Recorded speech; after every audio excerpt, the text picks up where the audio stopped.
Yo, what is up, everybody there in YouTube land? This is Diablo Drago back again with a new video. Yeah, and sorry about all the hand motions. Yeah, anyway, this is a requested what if called What If Deku Was a Dragon? Not a Dragon Slayer, I'm doing that later.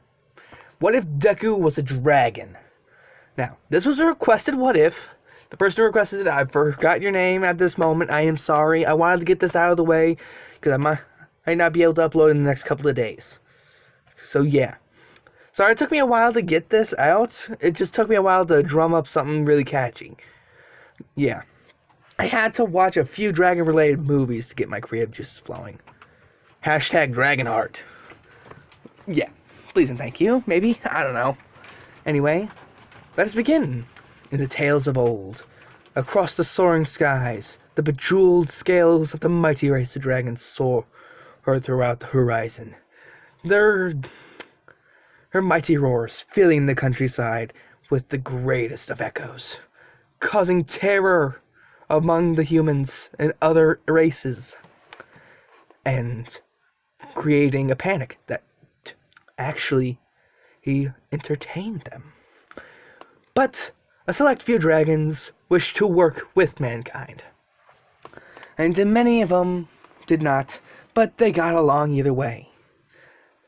And one day, a great black sun arose in the horizon, casting a great shadow across the earth causing everything to be sucked in to the great void upon them. And with the mightiest of dragons, by the name of Draco. I'm unimaginative. Anyway, Draco, the mighty king of dragons, or self-proclaimed as he may be, goes to find the evil of darkness, known as Calamity.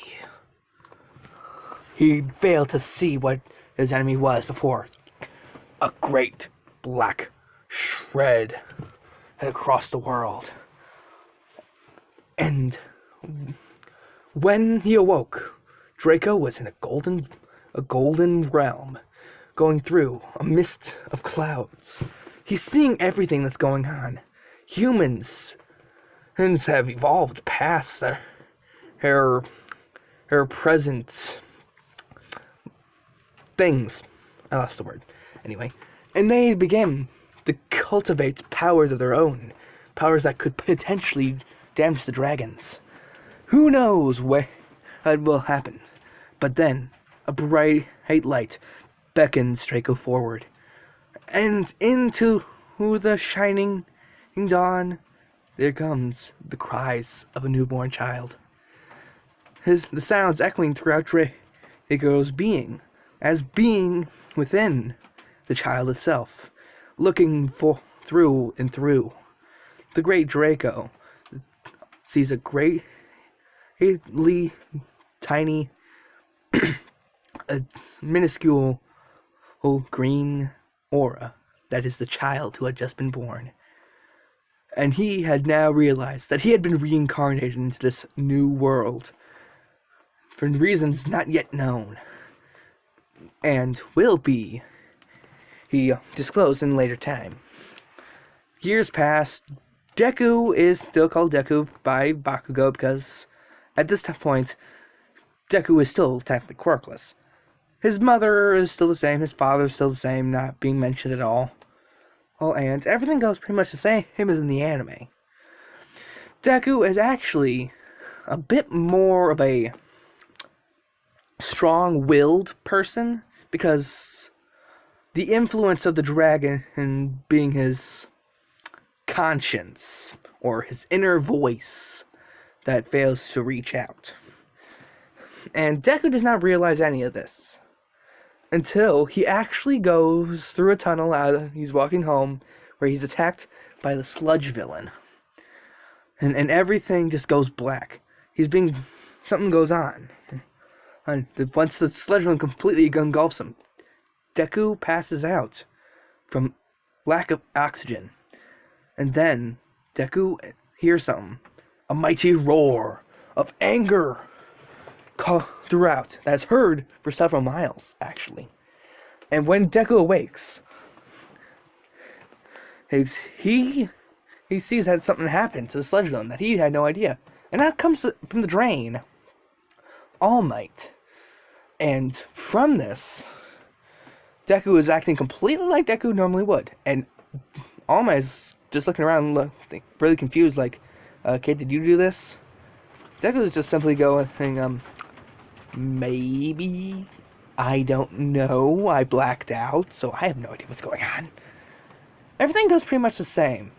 And from the head on there, Deku grabs onto All Might's leg and asks if someone who's quirkless could become a hero. All Might simply answers with a no. Someone without power cannot help those against villains with great power. You risk your life every day. So, go for a different profession, young man.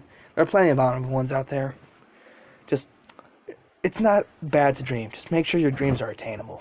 With Deku, his emotions unstable, and he's bawling on the roof, thinking, how could he have said that? And the dragon hears these whimpering cries and yells, "Boy!" Deku is startled. He's looking around in a tizzy, wondering what the heck's going on. And he goes, "Who are you?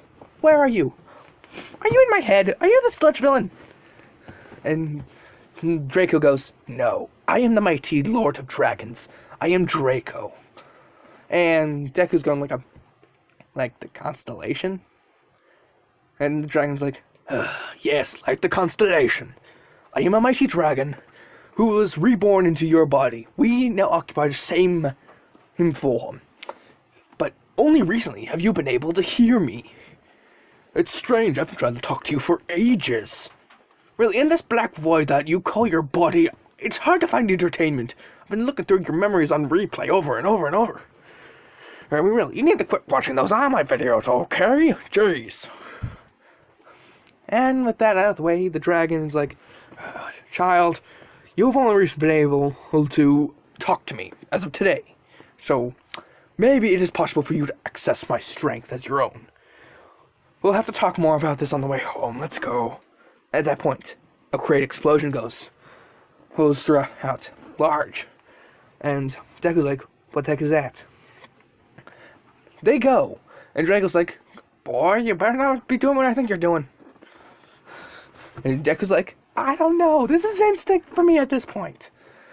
And with this, there goes those my great explosions. But this time, it's not just Bakugo. Oh, there. Bakugo's not the one who's captured. Sue is. Sue is captured because she tried to get Bakugo out of the way of the Sludge villain. And Bakugo is trying to act as heroic as possible because the idiot tried to save him when he can handle this all by himself. Really, all the heroes are amazed that Bakugo can do such a thing. All Might just gets there. And then when Deku gets there and he sees that someone is in trouble because of what Deku did. And he goes, Why do I do this? And the dragon's like, "Shut up! You want to be a hero, right? Then let's get to it." Deku's legs actually start moving and goes, and then he goes, "Draco, what are you doing?" He's like, moving your arse. You want to be a hero, and this is your fault. As I heard you say, so hurry up and get in there. Look, just do what I tell you." Deku agrees. They run in. Bakugo sees Deku there, and he goes, "That idiot's gonna get himself killed. Who cares?" And Draco goes, "Grab the girl's arm." Deku grabs Sue's arm. Then he extends his other arm backward, and he shapes it into the form of a dragon claw. And he yells, "Dragon Claw Strike!" Slashing at the Sludge, actually separating most of it from Sue. And what Deku sees is that his hand has been scaled up. And then Draco yells, "Now take a deep breath, kid! This is gonna hurt a lot!" And he takes the biggest breath he's ever taken. He goes, Roar of the dragon! Great red flames burst out, singeing the sludge villain and sending him back, actually knocking him out. And sending back and surprising everyone, even Bakugo and All Might. And All Might sees this. He goes, "Didn't this kid say he was quirkless?" Then he thinks back, who was that kid talking to? He said Draco. Better keep an eye on him. But Deku at this point has passed out from the pain. All the heroes will see and says, both scold him and praise him. Sue thanks him for her saving her, and Deku, being the gentleman he is, walks Sue home, and the day is go by. Deku has been talking to Draco more and more. He's trying, and first thing they had was, "Draco, what the heck was all that about?" Draco's like, "I told you it was going to hurt." Erkin goes, "Well, you didn't tell me you would burn me. You never asked." Fair point. Anyway, as Deku and Draco begin to bond, the closer their bond is, the more Deku can draw on Draco's powers. And Draco goes, All Might's supposed to be the greatest hero, right? Yeah. Then why did he smell so weak? It's as if he was getting weaker every second that passed. Deku was curious is what he meant, but he had no time for this. Deku actually gets a large training regimen because Draco tells him that he has to bulk up his physical abilities as much as possible.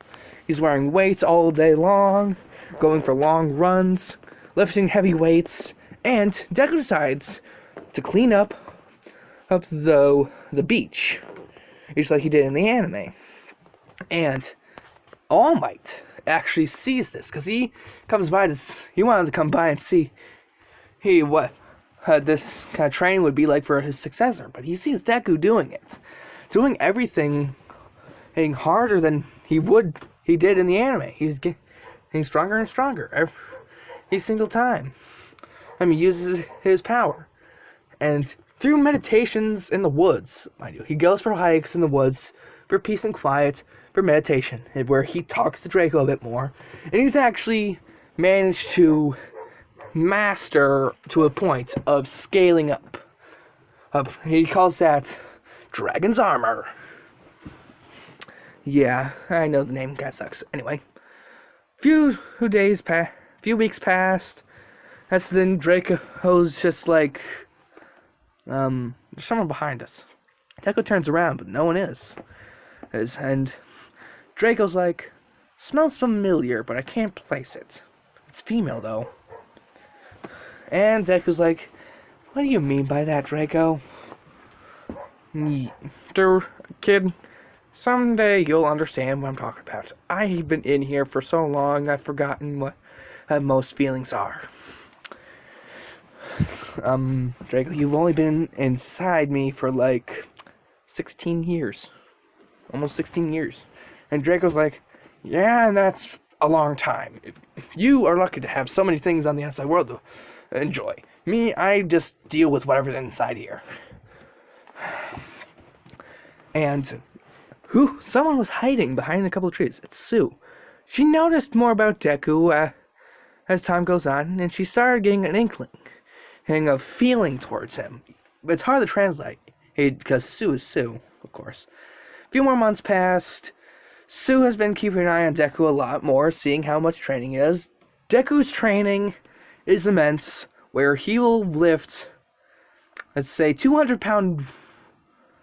He will wear about 200-pound weights on him nearly the entire time. And he lifts about 150-pound weights with his arms and legs, and he finished cleaning the beach, like, let's say, a week before the exam, because, I don't know, timing, I don't know. And with it, as he gets there, he sits next to Bakugo, and Bakugo's just angry, like, didn't I tell you to go somewhere else, Deku? And Draco is just like, kid, why do you deal with him? He is such an annoyance. In my time, he would have been eaten before you even knew him. And Deku would be like, I'm not even going to ask what you mean by that. Anyway, the announcer goes, President Mike, Deku is flipping out because he loves all things hero. Tenya stands up and tells him to shut up, basically, and Deku's like, dude, you shut up. Deku is a bit more moody because he has been having annoying conversation after annoying conversation with Draco, and he is actually a bit more normal-ish. He's still a good person, but yeah. He's still Deku, but he does get annoyed a bit by people, Bakugo in particular. Sue actually sees Deku and everything. They get on the same bus to get to the exact same test area, which is a plus for her, because she wants to see what Deku can do. Deku simply goes, I wonder what this is going to be like. And Draco is in his head going, Kieran, you might want to go full all out for this, so take off your whites. And Deku's like, okay. Deku lifts up the sleeves of his pants and his jacket, taking off large weights. Everyone's looking at him going, he's been wearing weights for a while, I'm guessing. Tenya actually sees this, and then he notices some scars on his arms and legs, so he's wondering, what kind of training has Deku been doing? He noticed how muscular his arms actually look, compared to who most people his build. And then the horn shouts, President Mike shouts, whatever, going, go! Deku is going in full throttle with bare feet, using the claws and scales for traction, boosting whatever speed he can. And he's slashing apart different villain spots, getting about, let's say, about 45 points beforehand. Then he notices that some people are staring at him, but he dismisses this, and then the 0 pointer comes out. And everything goes haywire. Deku doesn't start running away, because he's a dragon. And then he noticed that a girl was underneath it. It's Uraraka. Sue notices this too, and goes to Uraraka while Deku is running in full throttle into everything. And he's crashing through rubble that's actually falling, and trying to keep it from hitting anybody. And Deku is going in full blast. He goes to jump, and then Draco goes, this power, it is. Out comes the wings of a mighty dragon, glowing from the back of Deku, Deku's back, actually shredding his jacket, and then scales pop up on the lower his lower arms and legs and hands, feet, whatever. And he goes in. He goes in. He claws up his hand. He goes in for kind of a punch. He goes, Fist of the Dragon King! Crashing through, breaking most of the head of the robot. It's actually still going. It's aiming for Deku. He tucks in his wings and starts spinning around. He goes, Whirlwind Dragon Claw Slice! Spinning around like a wheel, going around and around. For those of you who've seen Attack on Titan, with how Levi fights the Titans, you'll actually be able to picture this. It's slashing through. Deku goes down and slashes whatever rubble to keep it away from Sue and Uraraka. And then, the test is over. Deku checks them to see if they're alright, and they are. So they go by, and Deku actually recognizes Sue. And he goes, Are you that girl I saved from the Sludge villain a few months back? Sue's going, yes, I am. Did you forget about me?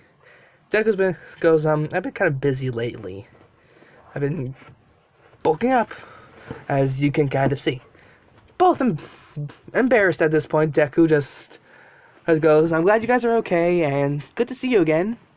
And starts walking away nervously, because it's still Deku. Deku hasn't much experience with girls.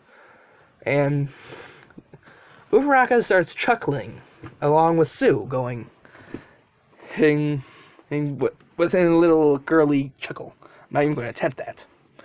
And a few days pass as Deku gets a letter from UA, and he got #1 spot. From the 60 rescue points and the, let's say, 53 hero points. Getting him #1 spot and everything. He goes to UA, and where he meets everyone else, and they're all staring at him like, he looks kind of normal from what I've heard. No scales, no anything. And then he meets up with Sue, who is glad to see him, along with Uraka, who is also glad to see him. And they're all going nutso over what's going to be his school like. And that's where a scraggy man in a sleeping bag comes out and sees everyone goofing off. He goes, "If you guys are here for friendship, get out. This is a hero school. Hurry up and get into your gym uniforms. We're having a physical test to see which one of you idiots are actually worthy of coming here." And everyone reluctantly agrees because they don't want to PO the guy who looks like he hasn't slept in months. And everything goes similarly. Aizawa actually tells them that the person who gets the lowest score will be expelled, and Deku isn't that worried about it because it's Deku. And Draco goes, "Hey kid, you want to psych him out a bit with the weights?" Deku goes, "Aren't we going to do that anyway?" And Draco's like, "Yeah, kind of." Sorry. Deku, who has Aizawa that they have to go all out in these physical exams, Aizawa just confusedly goes, "Yeah, of course." By this time, Deku's actually wearing 250-pound weights and actually lifts 200-pound weights with Mon. I know I'm kind of inconsistent and weird with the numbers, but deal with it, please. And everyone sees how Deku's even taking off weighted clothing, including his shoes, undershirt, or stuff like that. He stretches a bit and he goes, "That puts a load off." He lines up for a running test against Bakugo. He scales up his legs and arms because he doesn't want to use his wings because he hasn't exactly mastered them yet because he accessed them by accident. And he goes in, he actually clears it in 1.5 seconds. Faster than Bakugo, definitely. And everything else, Deku gets pretty much all out. Goes all out, and he gets #1 spot in. Except for the ball throw, because he can't throw infinity. Dragons can't exactly go through space. Or can they? Yeah, whatever. And everyone stays in the class, because I'm going to say Aizawa goes a little interested in all of them, because he thinks they all have potential, especially a few of them. And everyone stays in, they're all glad. They missed orientation, but who cares? Everyone actually sees that Deku probably has the most potential out of all of them. And everything goes up pretty well. Bakugo is just extremely mad, because what the heck happened to Deku? Where's the weakling I used to know? And that is where I'm going to leave it off for now. Deku who is great. Bakugo is mad, as always. And everything is pretty good. I've established the Deku and Tsu ship that the person requested in a certain way. I wanted to do this best I can. I hope you guys like this video. I'm really looking forward to the rest of the series. So, like, comment, subscribe. Shout out to the guy who requested this. Once I will find out his name, and I'll probably put it in the description. I don't know if he has any content yet. I forgot to check. Anyway, to you who requested this what if, I really liked the idea. I hope you enjoyed it. So yeah, like, comment, subscribe, all of that for shizzle. And let's go out of here. Plus Ultra. Fire Dragons Roar! Epic fairy tale reference. Goodbye. See ya later on.